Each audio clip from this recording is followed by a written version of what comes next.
录像片呈现了重要的历史文化，当各位人事物甚至相片的材质都有历史意义。可能比其他韩国录的相片，你还没也会过想的地，也地背有乜个故事呢？花莲有一对热爱文史的行人王家勇，10年前以那22岁嘅下，就开始睇熟悉花莲嘅录像片，韩国3本双面戏表，都已经有3-4千张相片呢。一道老东西都带很难按下人呢。一共看到录像片，如果想要去了解日后背的故事，甚至要寻出以下嘅地点来做比对。王家勇也因为安呢，丢出对花莲嘅文史评价。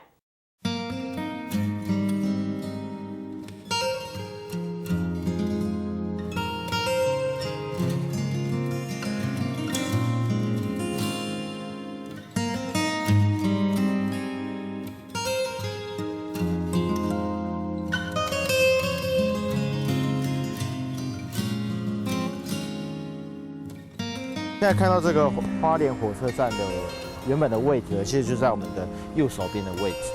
那我们来看，大概我们来寻找一下它当初的那个入口处，大概就是在这个位置左右这样子。对。判转王的录像片来比对，王家勇寻出花莲旧火车站的毕业。民国68年北回铁路通车，83年花莲旧站赛道新站，旧火车站上天以下为就变人小。82年拆开过后，有关花莲旧站的方法好讲紧，均可留睇录像片读空的。这一张是大概是65-66年那个时候的，就是老照片。对，那时候已经是有彩色了。对。然后这张老片可以看出来说，花莲车站这边当时是非常繁荣的哦。那计程车啊都在那边等客人。那不管是来花莲玩的，或者说来花莲，就是说回花莲的人都会在这边，就是上下车这样子，对。花莲旧火车站前广场地动有一个盐饭水池，係嘅下位存於花莲的人客一等好翕相的所在。朋友来这边玩啊，然后来这边就是接客人，或者说客人要离开花莲，然后那我们在就是车站前面就是拍一张照片做个纪念。像这类题材的那种照片非常的多，对。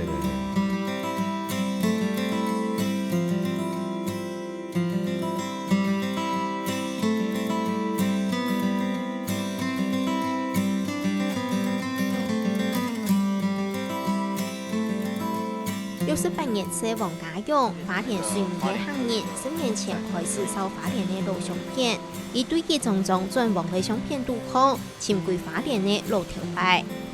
你可以知道很多就是不为人知的一些过去式，这样对，就是可能说，这样就像海角7号，他要讲就是说，可能这些东西可能是有他的很多的故事。那在老照片里面你也可以看到很多的故事，因为在早期那个年代，可能就是说要拍照不容易，对，那不像现在人手一机，对不对？好，那可能过去你要拍照很不容易，那在什么样的情况下会找相识，就是摄影师来家里拍一张照片？那可能就是从他的社会地位啊，就是说，可能这个家是非常富裕的，那可能就是说，这张照片可能有他的一个非常重要的一个故事，这样。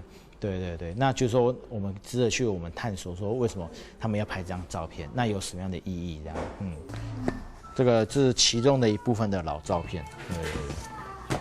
之後被杜康一張態色無共用、時態無共用嘅錄像片，仲開係王家勇以內去收來嘅報。對於那種照片裡面的內容蠻好奇的，对，那就会有一股衝動，想說去了解、探索，說這張老照片的拍攝地點啊，還有它裡面的故事是什麼東西，這樣子，對。王家勇5年前開始對日本數位嘅神山有個興頭，而去拜訪各個落後又老少嘅神山，每記錄地方老早講嘅故，韓國對錄像片來調出當年神山嘅歷史。好像這張老照片呢，它地方是在玉里神社的老照片，对，那这张老照片呢，其实它也是算是出现的几率蛮少的，就是说可能现在坊间它的，就是说它出现在坊间的几率蛮少，对，那就是说也是无意中在就是跳上有看到，那就是很努力的把它竞标下来这样。竞标？那你花了多少钱？ 4位数。对，一张老照片就可以竞标到四位数这样。对对对。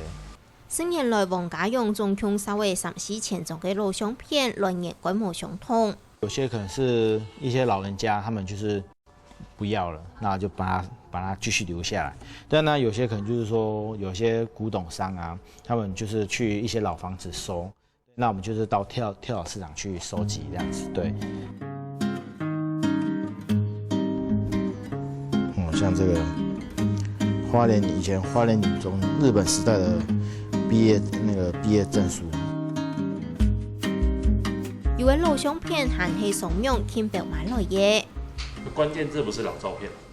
可能就用地方去搜寻，譬如说我搜寻花莲的话，有一张花莲的老照片。老相片嘅尺寸太細無共用，因為想做翕相囤細相片嘅技術限制，太尺寸嘅老相片一下看起來還夠珍貴，而因老相片嘅真假沒有誰有量。照片來講的話，其實材質上看得出來，而且就是像有些老照片，他們都是用粘的，對，那就是會有這樣的一些痕跡，這樣。對，那如果說是翻拍的話，像這張是翻拍的，翻拍的話，你看就那個年代的不可能有這樣的材質，對，那整個材質上看起來就差很多，而且整個色澤也是差很多。不過保存老相片無按規，除了要用方式去嘅相藝好，王家勇還同老相片所描述天子檔，用數位來保存，相片都放細細嘅素材，沒看到還夠真，還夠清楚的。一張老照片大概就是像這麼小張，然後我就把它掃描起來，掃描起來就是我把它掃到最大的那種，就是最高的解析度，那就可以把它放大，然後就可以看到說，哦，原來這邊以前是什麼地方，就可以看得很清楚。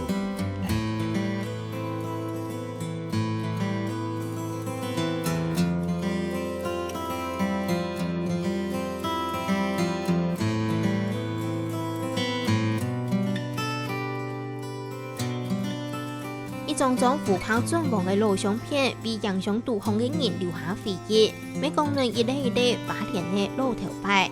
王家勇改款也細細種嘅圖像故事，每單論以前嘅實一模見過嘅年代，一時調出花蓮嘅文字。